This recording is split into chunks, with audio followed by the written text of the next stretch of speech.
हमारे यहां के जितने भगवान हैं, जितने अवतार हैं, आप देखो सभी के हाथ में शस्त्र हैं।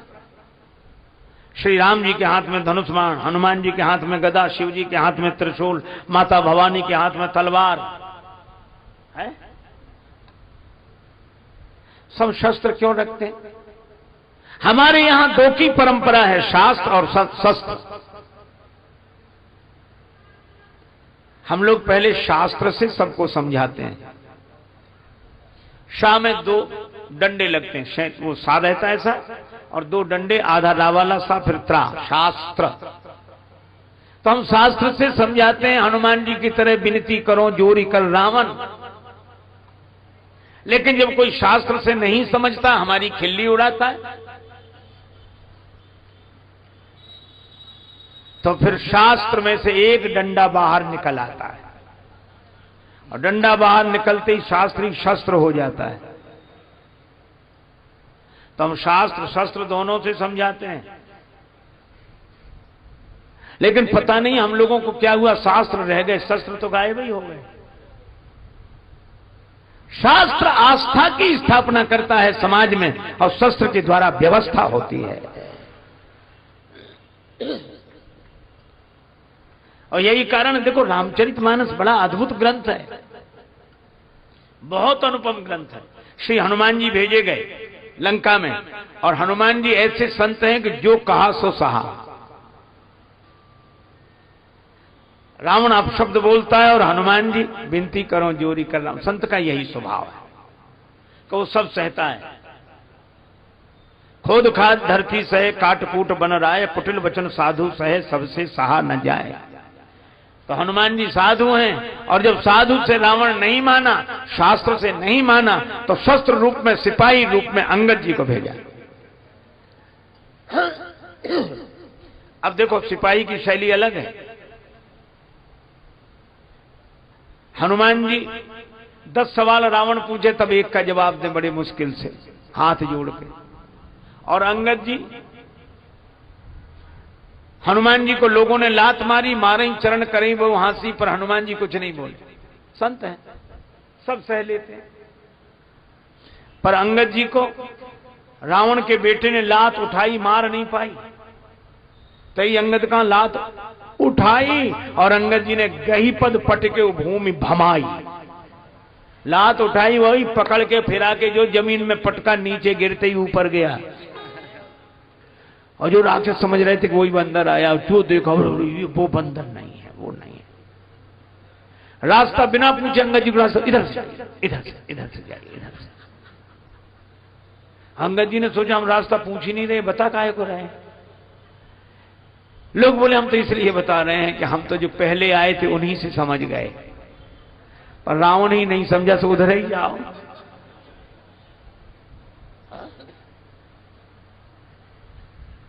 और उधर इसलिए भेज रहे कि हम तो बच्चे, तुम ही जाओ उधर। और रावण की तो आदत, क्या बोला, कह लंकेश कवनते बंदर, वो ऐसे ही बोलता। हनुमान जी से भी ऐसे ही बोल रहा था, कह लंकेश कवनते कीशा।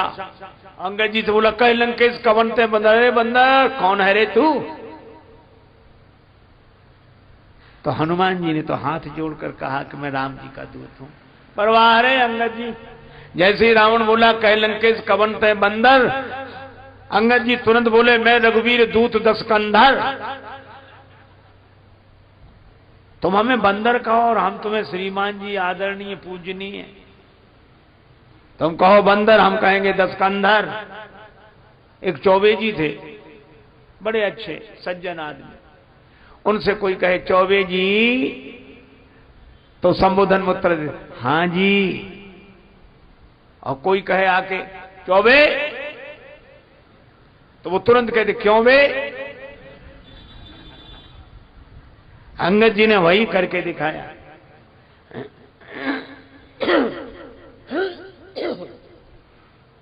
जिस रावण की सभी स्तुति करते हैं, मैं प्रसंग नहीं कह रहा हूं, केवल एक बात कह रहा हूं। हनुमान जी ने भी कहा था रामचरण पंकज उर्धरव, हनुमान जी की शैली अलग है। और अंगद जी ने कहा कि मेरा चरण कोई हिला दे, कोई जब नहीं हिला पाया, बोले रावण अब तुम ही बचे हो। रावण आया, जैसे ही चरण उठाने की झुका, अंगद जी ने तुरंत पांव हटा लिया, बोले भाई ऐसे ही झुको लेकिन चरण राम जी का पकड़ो। हम अपना चरण नहीं पकड़ाना चाहते, झुकना सिखाना जानते हैं, राम जी के चरण पकड़ो। यह है हमारा भारतवर्ष। लक्ष्मण जी ने यही कहा कि कोई कुछ करता रहे, कोई कुछ बकता रहे, आप चुपचाप बैठे रहो। तो लक्ष्मण जी हैं युद्ध के पक्ष में, ताकि इन आतताइयों को सजा मिले। और राम जी कहते युद्ध का परिणाम बुरा, मत करो।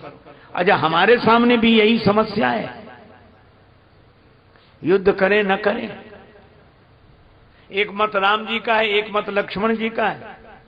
लेकिन राम जी ने कहा चिंता मत करो, युद्ध की जरूरत नहीं है, शांति हो जाएगी। का कैसे होगी शांति? इसीलिए आप वर्णन पढ़ते हैं,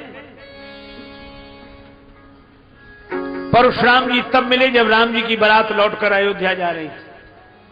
पर तुलसीदास जी ने सोचा जंगल में मोर नाचा किसने देखा, परशुराम जी तो यहां आने चाहिए।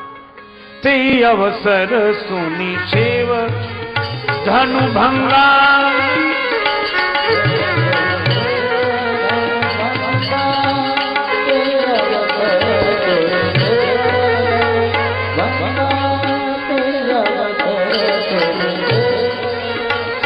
भंगा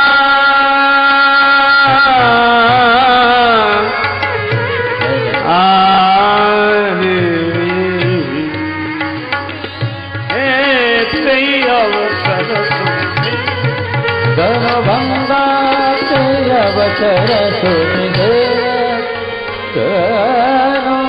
भंगा,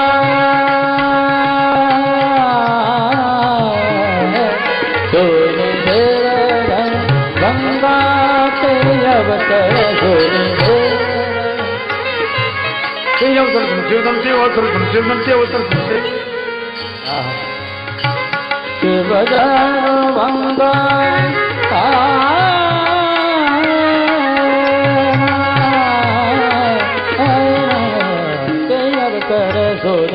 देवधन भंगा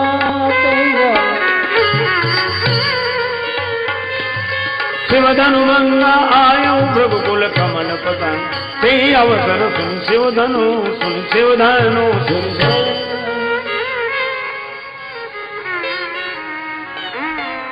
उसी समय परशुराम जी फरसा लिए वीर वेश में सामने आकर खड़े हो गए। अब आप कल्पना करो, ये पिंडाल है, चारों तरफ चार दीवारी हो, दरवाजा एक, उसी में परशुराम जी खड़े हो। तो जो राजा लोग आवाज लगा रहे थे, ले छुड़ाए सीए कह को, यही तो कह रहे थे, और सीता जी को छुड़ा लो। और जो हाथ ऊपर उठाए थे बोल रहा था, और जो उसने परशुराम जी को देखा, हाथ ऊपर का ऊपर, मुंह बंद न हो। बगल वाले ने कहा क्या हुआ, हिम्मत से बोलो, हम तो साथ में, बोलो बोलो। अब वो बोले क्या, उधर ही देखा। अब बगल वाले ने देखा, जो देखा परशुराम, भगवान परशुराम।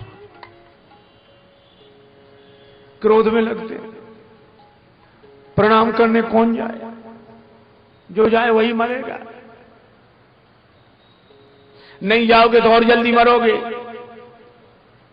तो जो जहां थे वहीं से सिर रख रख के पितु समेत ले ले निज नामू, लगे करन सब दंड प्रणाम। और परशुराम जी जिसकी ओर गौर से देखें, जिसे पहले भी कहीं देखा है, वो समझता था कि बस हमारी उम्र के दिन पूरे हो गए। यही सुभाए चित वही हित जानी,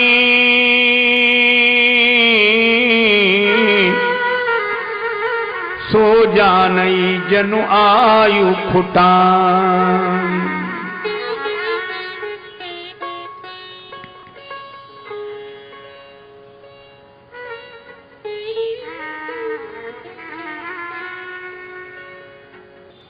जनक जी ने आकर प्रणाम किया, सीता जी से प्रणाम कराया, विश्वामित्र जी आए, राम जी लक्ष्मण जी को बाद में बुलाया, पहले नहीं।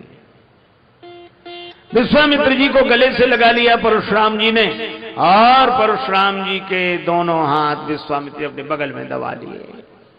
और उसी समय बोले, राम चलो प्रणाम करो, लक्ष्मण प्रणाम करो। मतलब ये था कि जब तक हम इनके फरसे वाला हाथ दबाए तब तक कर लो प्रणाम, नहीं ऐसे प्रणाम करने कोई कह देगा यही है, फरसा उठ जाए तो संभाले कौन। राम जी लक्ष्मण जी ने प्रणाम किया, आशीर्वाद दिया। अरे भाई बड़े सुंदर है, कौन है, इतनी जल्दी परिचय दिया, राम लखन दशरथ के ढोटा, आशीर्वाद। ठीक ठीक। अब जनक जी से पूछा ये भीड़ कैसी इकट्ठी है। जनक जी ने कहा बेटी का विवाह धनुर्भंग की प्रतिज्ञा की थी, धनुर्भंग की प्रतिज्ञा की थी। परशुराम जी ने पूछा क्या धनुष टूट गया? पलटकर देखा धनुष के 2 टुकड़े। बड़े क्रोध में बोले, कौजल जनक धनुष के ही तोड़ा।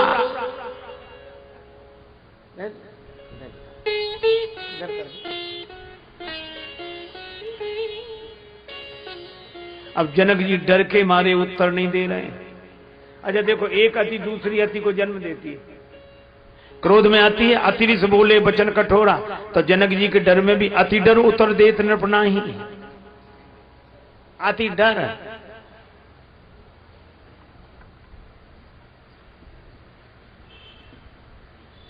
राम जी ने देखा कि कोई नहीं बोल रहा है। राम जी माने भारतवर्ष का आदर्श। श्री राम उठकर खड़े हुए और बड़े संयत भाव से कहा, नाथ शंभु धनु भंजनि हारा, होई है कोई एक दास तुम्हारा। आपका कोई दास होगा। परशुराम जी बोले, दास वो होता जो सेवा करे, सेवक सो जो करे सेवका, ये सेवा का काम है। राम कान खोलकर सुन लो, जिसने शंकर जी का धनुष तोड़ा वो सहस्त्राबाहु के समान हमारा शत्रु है। सभा में बैठे राजा कांप गए। जब परशुराम जी ने भरोसा दिखाया, सहस्त्राबाहु के समान हमारा शत्रु है, तो राजा लोग कहते, हे भगवान अच्छा रहा कि हमसे धनुष नहीं टूटा, न अगर धनुष हमसे टूट जाता तो इनसे कौन सुलझता। भगवान जो करते अच्छा करते, तकदीर आजमाने तो हम भी गए थे।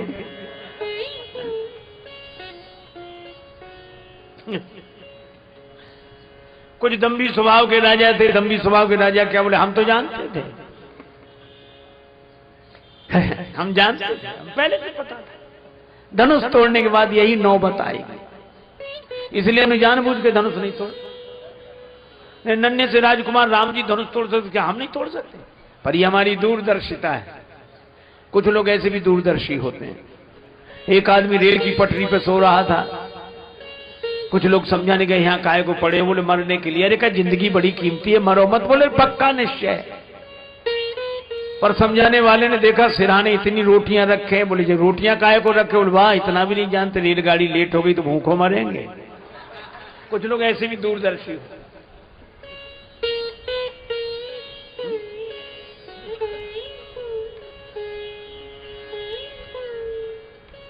भगवान ने परशुराम जी के मन में प्रेरणा की कि इनका इलाज और हो जाए। तब तक परशुराम जी बोले, सो बिलगाई बिहाई समाजा, न तुम्हारे जई है सब राजा। वह समाज छोड़कर अलग हो जाए या समाज उसे अलग कर दे, नहीं तो जितने राजा हम सबको मार डाला। और राजा लोग लगे कांपने के, भगवान धनुष का धनुष नहीं टूटा, मरे और जा रहे हैं। धनुष तोड़ के ही मरते तो नाम होता कि साहब धनुष तोड़ के मरे। एक राजा ने कहा, हमने तो पहले ही कही थी कि घर चलो। जनक जी ने भी कहा था, तजवाथ निज निज गृह जाहु। तुम ही बैठे रहे कि तमाशा देख लो। अब देखो तमाशा। लक्ष्मण जी से नहीं रहा गया। वे सोचने लगे, गुरुजी अच्छे देश में ले आए, यहां एक ही समस्या रहती, धनुष। थोड़ी देर पहले एक महापुरुष नाराज हो रहे थे, क्यों नहीं टूटता, किसी से नहीं टूटता। जनक जी और टूट गया तो दूसरे इसलिए नाराज, क्यों टूट गया, किसने तोड़ दिया। लक्ष्मण जी प्रभु से बोले कि बुरा ना मानो तो इन बाबा जी से दो बात हम कर लें। बोले तुम क्यों करोगे? बोले जो जिस भाषा का जानकार हो उससे उसी भाषा में बात करने में सुविधा रहती है। आपकी भाषा ये समझ नहीं सकते, इनकी भाषा आप बोल नहीं सकते, इनकी भाषा के विशेषज्ञ तो हम हैं। अंग्रेजी जानने वाले से अंग्रेजी में, हिंदी जानने वाले से हिंदी में, उर्दू जानने वाले से उर्दू में, जो जिस भाषा का जानकार हो। अब जानकारी हो ना, शब्द ही शब्द याद हो। कुछ लोगों को ऐसे ही शब्द याद होते हैं। एक आदमी को अंग्रेजी के 3-4 अक्षर याद हो गए, अर्थ पता ही नहीं था, वो 3-4 शब्द ही बोलता था बस। Yes, no, very good, thank you. और जब निकले कोई मिले क्रम से बोलते यस, फिर कहता no, very good, thank you. लोग हंसते थे, उसे खुद पता नहीं था इनका मतलब क्या है। एक बार रेल में जा रहा था, किसी की अटैची चोरी हो गई, तो किसी ने कहा कि भाई साहब आपने हमारी अटैची देखी है? उसे अंग्रेजी बोलने का मौका मिला। अटैची देखी है? बोला यस। तो बोले प्लीज दे दीजिए। तो दूसरा अक्षर बोला नो। उसने डांटा कि हमारी एक अटैची का देने ना, क्यों नहीं? सो बोला वेरी गुड। तो उसको लगी कोई सप्पा के लाश, 2-4 थप्पड़ लगाए और उसे लगा आखिरी सब तो बोल ही थे। तो बोला थैंक यू। अरे शब्दों का अर्थ तो पता हो। तो लक्ष्मण जी ने कहा कि इनकी भाषा में हम इन्हें समझा दें। भगवान मौन रहे, मौनम स्वीकृति लक्षण में। लक्ष्मण जी गए, बोले बाबा जी नाराज क्यों हो? क्यों नाराज हो? परशुराम जी बोले ये धनुष टूट गया। अच्छा धनुष टूट गया तो आप क्यों टूटे जा रहे हो? आप कोई धनुष हो?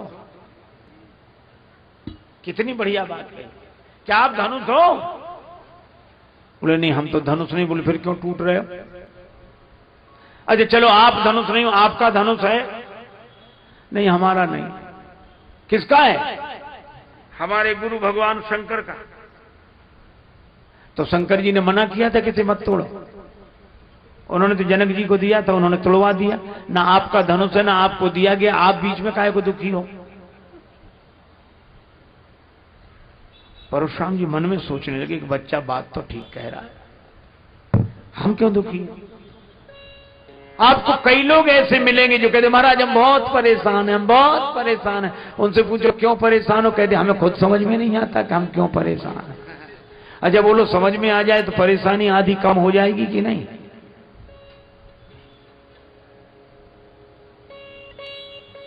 लेकिन आपको पीड़ा है, पीड़ा का अनुभव आप करते हैं, पर रोग का निर्णय डॉक्टर करता है। लक्ष्मण जी ने कहा परशुराम जी महाराज आप पीड़ा का अनुभव कर रहे हैं, लेकिन रोग कौन सा है वो मैं बता रहा हूं। और लक्ष्मण जी ने रोग बताया। बड़ा अच्छा वर्णन है श्री राम कथा में। यही धनु पर ममता,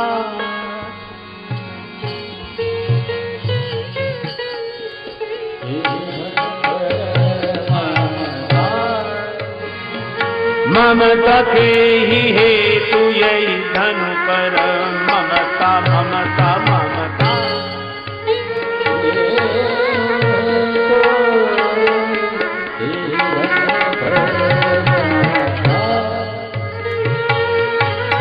सुन निसाई कह भृगुकुल के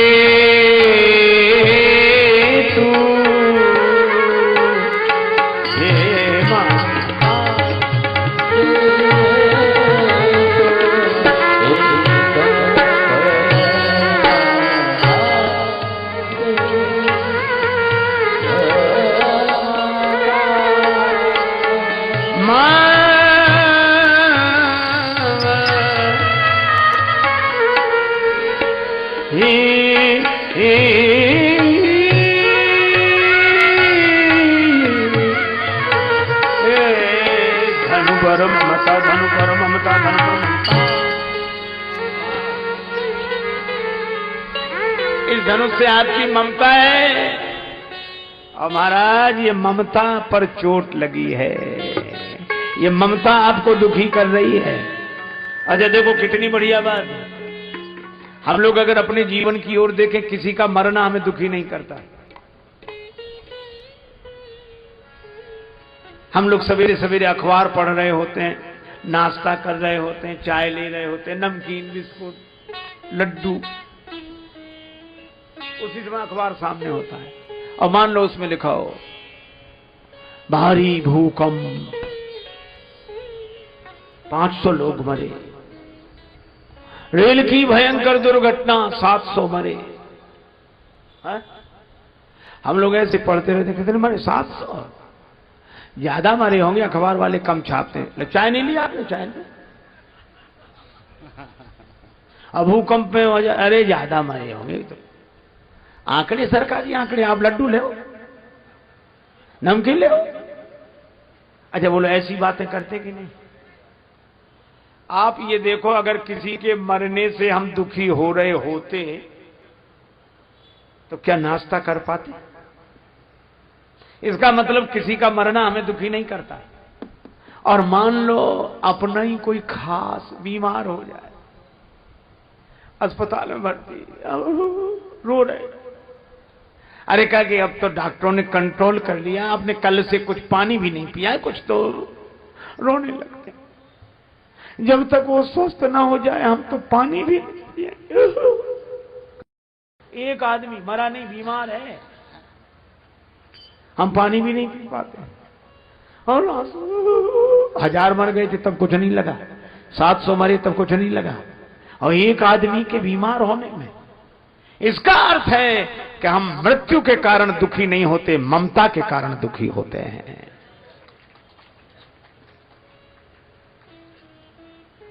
हजारों मर गए हों, कोई अंतर नहीं पड़ता। एक अपने साथ खास रहने वाला, संगत करने वाला,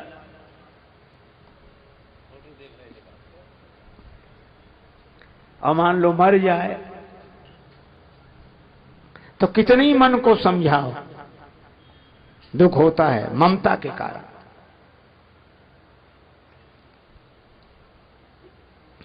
लक्ष्मण जी ने कहा तुम्हारी इस धनुष से ममता है, ममता न होती तो ये दुख नहीं होता।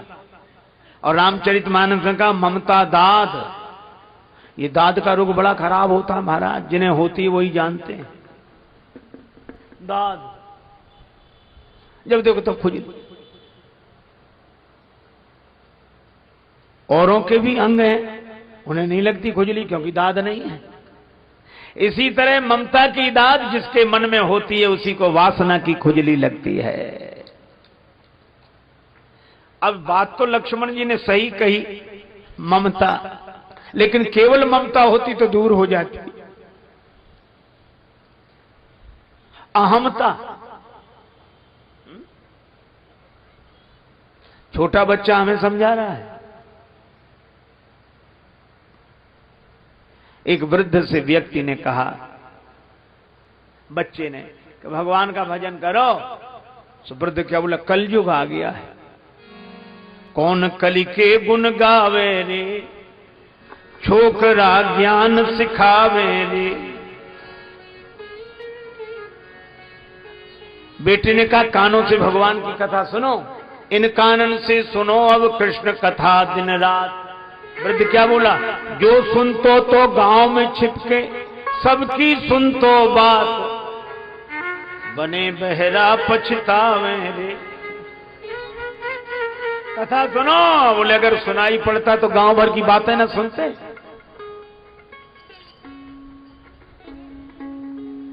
गांव में रस्सी बटने की एक यंत्र होता है, ढिरिया बोलते हैं उसको बुंदेलखंड में। उसको ऐसे रस्सी तानते हो, ऐसे ऐसे घूमता है ऐसे। युवक ने कहा माला ले लो हाथ, करते कछु नहीं कर रहे, माला ले लो हाथ। तो क्या बोला, माला को हो तो बुतो, तो ढिरिया ले तो कात, बिछावन बिन दुख पावे रे।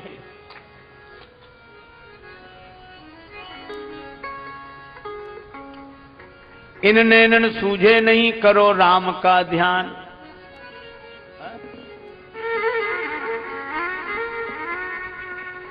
अरे बोलो जो दिखतो तो क्यों फिर तजे खेत खलिहान, उन्हीं को देखते। कलयुग आ गया।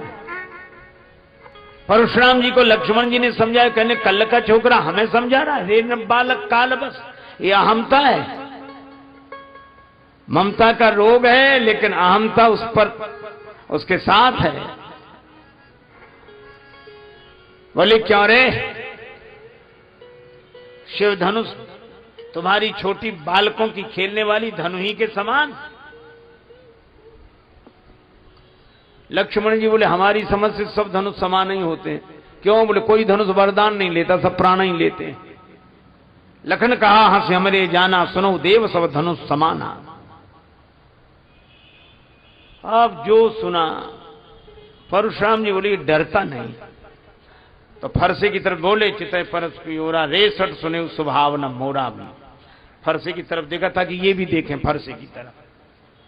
लक्ष्मण जी ने नहीं देखा। कई लोग दिखाना चाहते, एक आदमी को विवाह में अंगूठी मिल गई, सो महाराज जहां जाए अंगूठी दिखाए, पहन के साइकिल से जाए मिठाई की दुकान पर, और ये और भैया सब आराम है, ठीक है, कुशलता है, और भाई साहब ठीक है, और ठीक। लोग बड़े कोई एक दिन गया मिठाई खरीदने, चौबे जी की दुकान थी। चौबे जी धोती पहरे, ऊपर से चादर ओढ़े बैठे। अब आया, अच्छा ये जलेबियां कैसी थी, ये इमरती, ये पेड़ा, ये लड्डू, ये। चौबे जी ने देखा कि अंगूठी दिखा रहा है।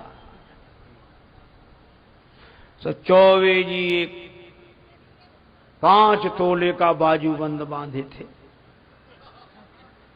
तो उन्होंने अपना चद्दर हटाया और ऐसे दिखा के बोले सभी एक भाव है, ले जाओ जो ले जाओ।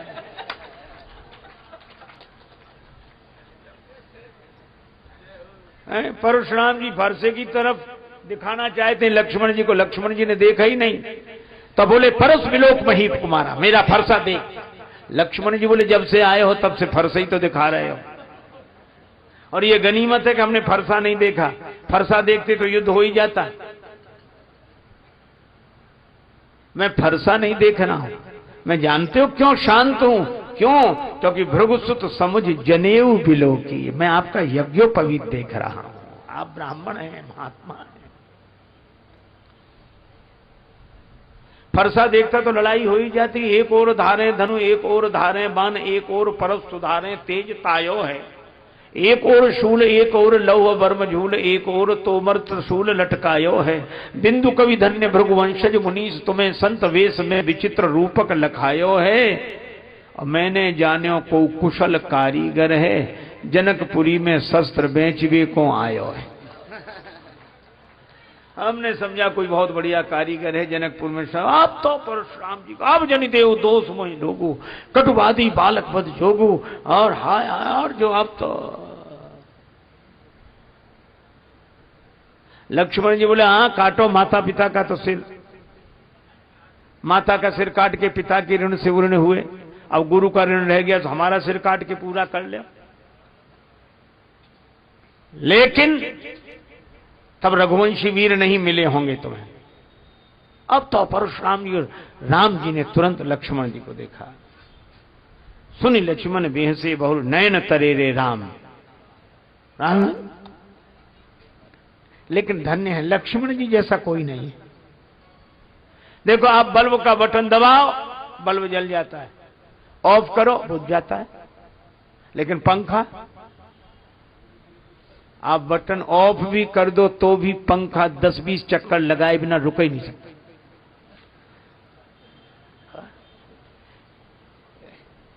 दोनों का बटन आपके हाथ में। अच्छा कभी कभी ये चलता भी नहीं है पंखा, चाहे जितना बटन ऑन करो। लोग करते ना बटन, देखते ऊपर चल ही नहीं रहा। रेलगाड़ियों में अक्सर होता था 3 टायर में, जब हम लोग चलते थे महाराज, हम लोग एक बार 3 टायर में जा रहे थे, एक आदमी आया, तो हम तो ऐसे मुंडित थे उस समय। सो आके बोला महाराज प्रणाम। खुश रहो भैया। महाराज कंगा है। तो हमने कहा हमें कंगे की क्या जरूरत है? नहीं महाराज हो तो क्यों जरूरत तुम्हें क्यों पड़ी? पंखा नहीं चल रहा। वो कंगा मिल जाए तब पंखे में ऐसे ऐसे करें। है कितनी कोशिश करके चलाना पड़ता अगर जाम हो पंखा। जो भक्त होते हैं उनका रिमोट भगवान के हाथ में, बंद करें तो बंद, शुरू करें तो शुरू, वो भक्त हैं। और अभिमानी वो बंद करने पर भी अहंकार के कारण चक्कर में पड़े बिना माने नहीं। बल्ब बंद होता है, पंखे को बंद होना पड़ता है। एक जगह हम लोग कीर्तन कर रहे थे, सीताराम सीताराम सीताराम कहिए, जाही विधि राखे राम ताही विधि रहिए, यही कह रहे हैं। एक आदमी बड़े जाही विधि राम, अरे उनका अच्छी तरह कीर्तन करो, जाही रहिए। सो बोला रहिए क्या, रहना ही पड़ेगा और कर भी क्या सकते हैं। जब रहना ही पड़ेगा तो मजे से रह लो। लक्ष्मण जी को राम जी ने नेत्र दिखाए, लक्ष्मण जी तुरंत बैठ गए। मान लो दो में झगड़ा हो रहा, आप एक को रोको, रहने दो। अरे तुम रहने दो। अरे नहीं साहब कैसे रहने दें, आप हाथ जोड़ रहे हैं, लेकिन गलती। मैंने एक घटना आंखों देखी, आंखों। एक जगह संगीत का कार्यक्रम था, उसके पहले हमारे द्वारा कथा हुई और शास्त्रीय संगीत के बड़े मर्मज्ञ व्यक्ति, बहुत बड़े विद्वान तानपुरा से गाते थे।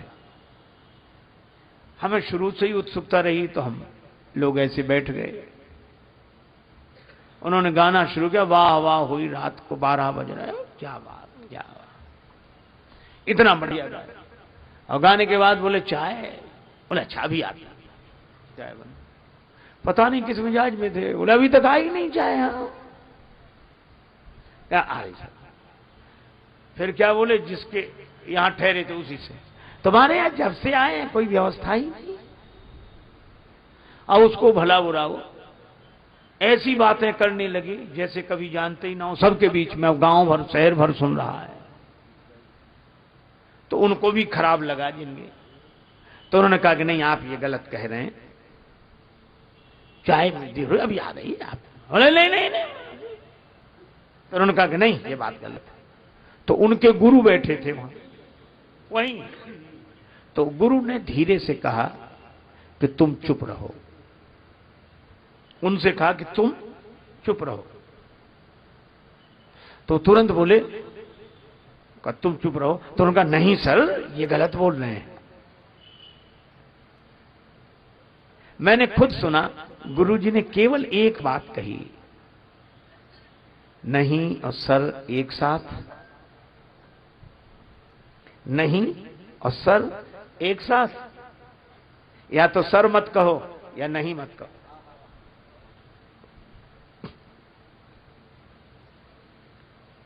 तुरंत चुप हो गए। लक्ष्मण जी के साथ यही है, नहीं और सर एक साथ नहीं। और क्रोध में भिड़ रहे हैं, कोई मना कराए कैसे। और कई बार अगर पकड़ो भी तो आदमी ज्यादा ताकत लगाता, छोड़ दो तो उतनी नहीं लगाएगा। और आज इसे छोड़ूंगा नहीं, और अब तुम छोड़ दो, और तुम छोड़ दो नहीं तो तुम्हें नहीं छोड़ूंगा। लक्ष्मण जी नयन तरेरे राम, तुरंत जैसे कोई क्रोध ही ना हो। गुरु समीप गवने सकुच परिहर बानी बाम, यह है मर्यादा। राम जी ने हाथ जोड़े, महाराज आप क्रोध शांत करें। परशुराम जी बोले कैसे क्रोध शांत होगा, राम तोर भ्राता बड़ पापी, अगर ये फरसा नहीं चला तो। बोले अगर फरसा चलने से ही क्रोध शांत होता हो तो मेरा सिर झुका है, चलाइए फरसा। कर कुठार आगे यह शीशा। अब परशुराम जी ने फरसा उठाया तो फरसा चले ही नहीं।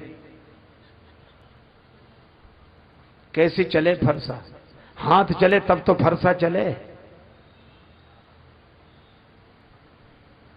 अच्छा हम लोग कितने खुश होते हैं, कई बार कहते उनकी चिंता मत करो वो तो हमारे हाथ में। अक्सर लोग कहते भैया उनको देख लेना, वो अरे हमारे हाथ में, वो हमारे हाथ में। हम लोग बहुत खुश होते हैं हमारे हाथ में, लेकिन हमारे हाथ में ठीक है, आपके हाथ में भगवान करे सब कुछ रहे, लेकिन ये बताओ आपका हाथ आपके हाथ में है? एक आदमी से किसी ने कहा कि दान दो, बड़ा सत्संग हो रहा है, बड़ा कार्यक्रम हो रहा है, महाराज का आश्रम बन रहा है और वृंदावन दो। सो बोले अब सब दे रहे हैं, हमारा देना कोई जरूरी है? अच्छा सब ऐसे ही सोचने लगे तो अरे कहा कि नहीं अपना अपना दान दिया अच्छा रहता है, दो। सो बोला अभी कौन मर रहे हैं जो दें? ये एक नया तर्क है, क्योंकि मरते ही समय दान दिया जाता है। तो उस समय के लिए काहे को बैठे हो? बोले इसलिए कि ताजा ताजा दान भगवान को भी याद रहेगा, इधर दिया उधर पहुंचे। अभी से दान दे दो, फाइल गड़बड़ा जाए, इधर का उधर हो जाए, हिसाब किताब ही ना रहे। लोग हंसते थे, तो मरते समय तुम्हारे पास होगा, अरे चिंता में, इतना तो हमने अपने हाथ में कर रखा है, हम किसी के भरोसे नहीं रहते, अपने हाथ में। बुढ़ापा आया, अरे अभी कौन मर रहे हैं? और उस आदमी ने सामने वाली दीवार में गड्ढा करा के धन उसमें रख दिया, सीमेंटेड करा दिया कि जब दान दे रहे हो निकलवा के करा देंगे, हमारे हाथ में। पर भगवान की लीला, एक दिन वो ऐसा बीमार हुआ कि मुंह से बोल ना पावे, हाथ से लिख ना पावे, मुंह से बोल ना पावे। अब मित्रों ने कहा कि तुम्हारी ये दशा देखकर हमें बड़ा दुख होता है, लेकिन तुम कहते थे तुम्हारे हाथ में वो धन, बताओ कहां है? सो हाथ उठावे दीवाल की तरफ। मित्र कुछ समझ ना पावे। उसके बेटों को पता था, बेटे बड़े घाघ थे, उन्होंने सोचा बाप तो जा ही रहा है, धन और जाएगा। तो जब बेटों से पूछते कि पिताजी दीवाल की तरफ इशारा क्या करते हैं, बेटे बोले पिताजी कहते हैं कि देने के लिए धन बचा कहां, जो था सब इसमें लग गया, इसमें लग गया, इसमें। बोलो हाथ में तो है, लेकिन हाथ में नहीं है। घड़ी सबके हाथ में, पर घड़ी किसी के हाथ में नहीं है। घड़ी सबके हाथ में है, पर घड़ी किसी के हाथ में नहीं। एक महात्मा कहते थे, घड़ी घड़ी चली है घड़ी कहती यही विनीत, मूर्ख तेरे जन्म की एक घड़ी गई बीत। घड़ी किसी के हाथ में नहीं है। अच्छा बोलो किस घड़ी क्या हो जाए, है हाथ में? और हम समझते कि घड़ी हमारे हाथ में, और अगर ध्यान से देखो तो हमने घड़ी को नहीं बांध रखा है, घड़ी ने हमारा हाथ बांध रखा है। अब बोलो फरसा तो तब चले जब हाथ में फरसा, मेरे हाथ में फरसा तो हाथ तो चले। अच्छा देखो हमारी दो तरह की स्थितियां हैं, एक वो है जो हमारे हाथ में, एक वो है जो हमारे हाथ में है, और एक वे हैं जिनके हाथ में हमारा हाथ है। और हमारे हाथ में जो है उधर जब हम देखते हैं तो मन अभिमान से भर जाता है, और हमारा हाथ जिसके हाथ में है उसका ध्यान करते हैं तो मन भगवान से भर जाता है। परशुराम जी का हाथ न चले,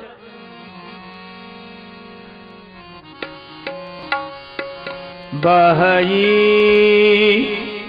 न हाथ दहई विष छाती हाथ दहई।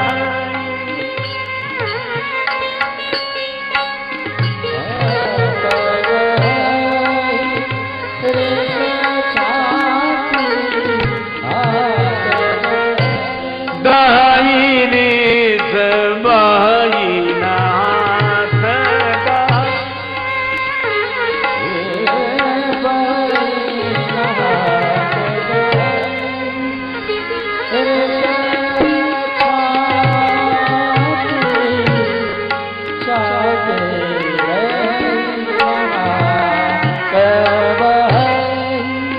दहई रिस छाती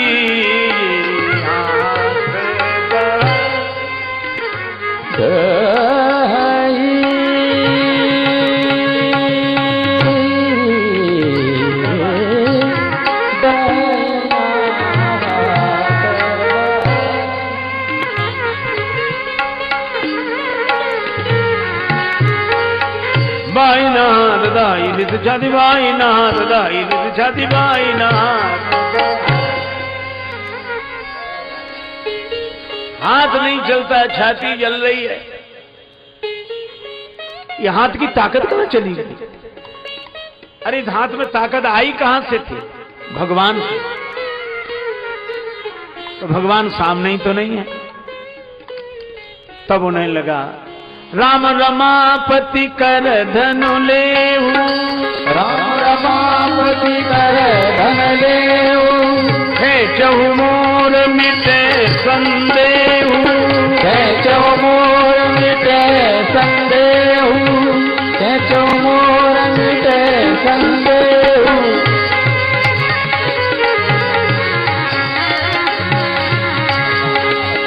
खेचौ मोर मिटे संदेह, खेचौ मोर मिटे संदेह, खेचौ मोर मिटे संदेह, खेचौ मोर मिटे संदेह।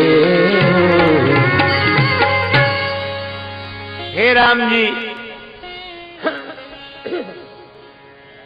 मुझे लगता है भगवान विष्णु का इस रूप में अवतार हुआ है, इस धनुष को चढ़ा दी। तो परशुराम जी ने धनुष को देने की इच्छा की, तब तक देत चाप आप ही चल गए। धनुष अपने आप गया।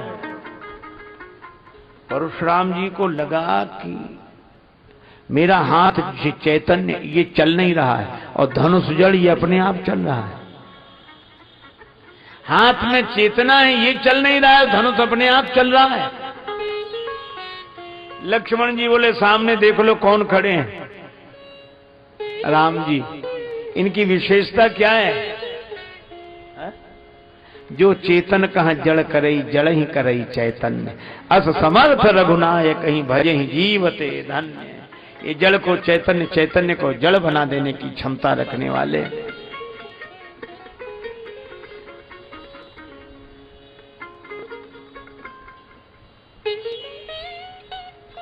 परशुराम जी चौंके, पर उन्होंने धनुष से कहा कि राम जी हाथ नहीं बढ़ा रहे, तुम क्यों जा रहे?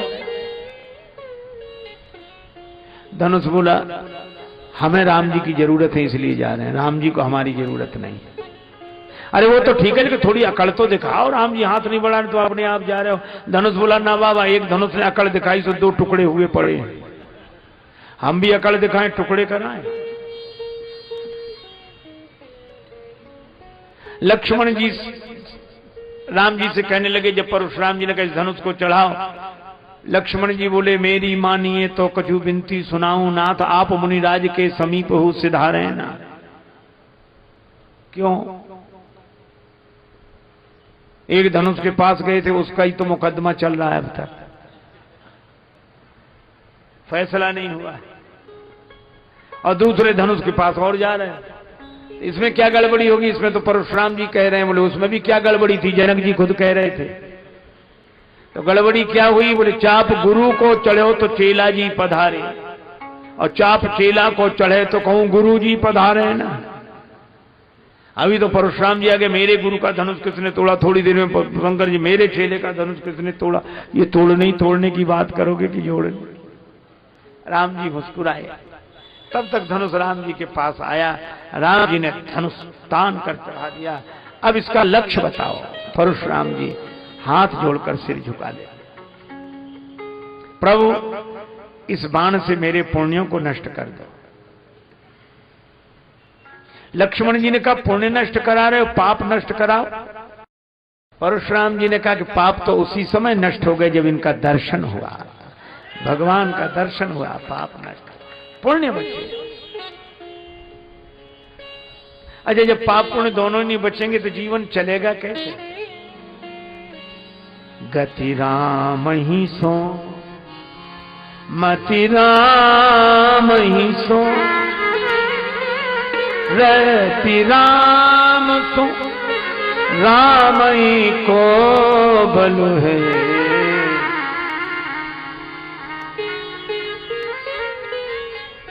आपकी जेब में जो रुपया हो आप उसी से अपना खर्च चलाते हैं, और आपने किसी बड़े आदमी की जेब में अपना रुपया डाल दिया, दे दिया, तो फिर आपकी जेब से खर्चा नहीं चलेगा, फिर उसकी जेब से खर्चा चलेगा।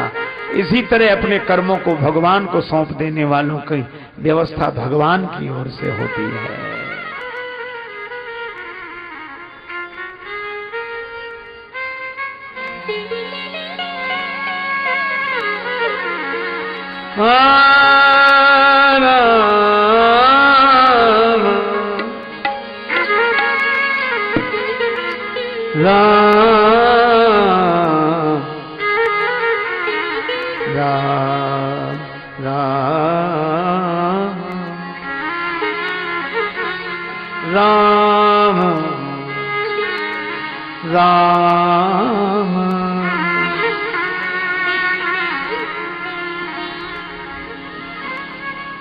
कही जय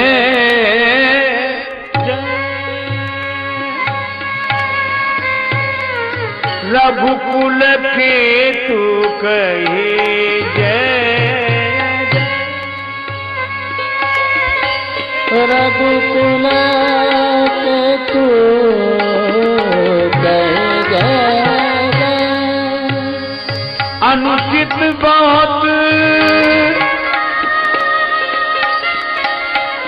कहूं अज्ञाता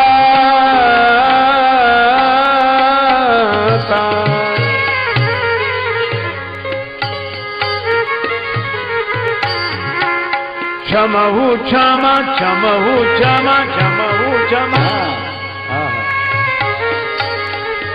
मंदिर दो भ्राता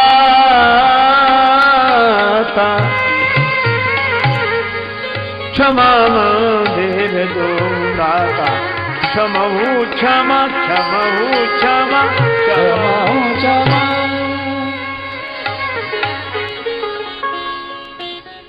दोनों भाइयों से क्षमा मांग रहे हैं।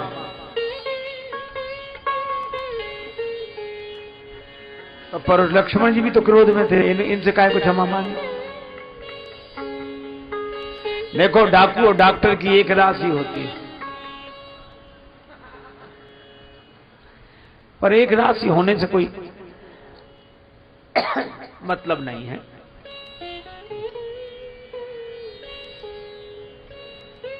डाकू के नाम के साथ कुख्यात, डॉक्टर के नाम के साथ विख्यात।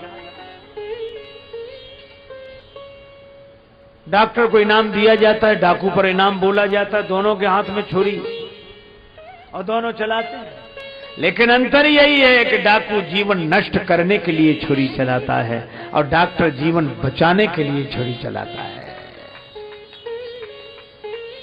लक्ष्मण जी ने जो क्रोध किया वो परशुराम जी के उपचार के लिए।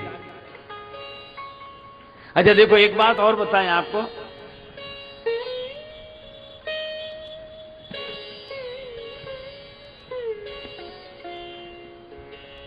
हिंसा और अहिंसा, बहुत बार हमारे जीवन में अहिंसा भी हिंसा के रूप में आती है। जैसे मां कहती ना, कान पकड़ दो, निकल जा, मर जा, चला जा, ये हिंसा है, लेकिन भीतर से अहिंसा का भाव है। अध्यापक शिष्य को कहता पिटाई लगा के मार, ये अहिंसा का भाव है। लक्ष्मण जी बोल रहे हैं, भले ही कड़वा लग रहा है, लेकिन बोल रहे हैं। क्या लिखा है? बोलत लख नहीं, बोलत लख नहीं, जनक डिराही। लेकिन परशुराम जी बोल नहीं रहे हैं। क्या लिखा है? भृगुपति बकहीं कुठार उठाए। एक बोलता है, एक बकता है।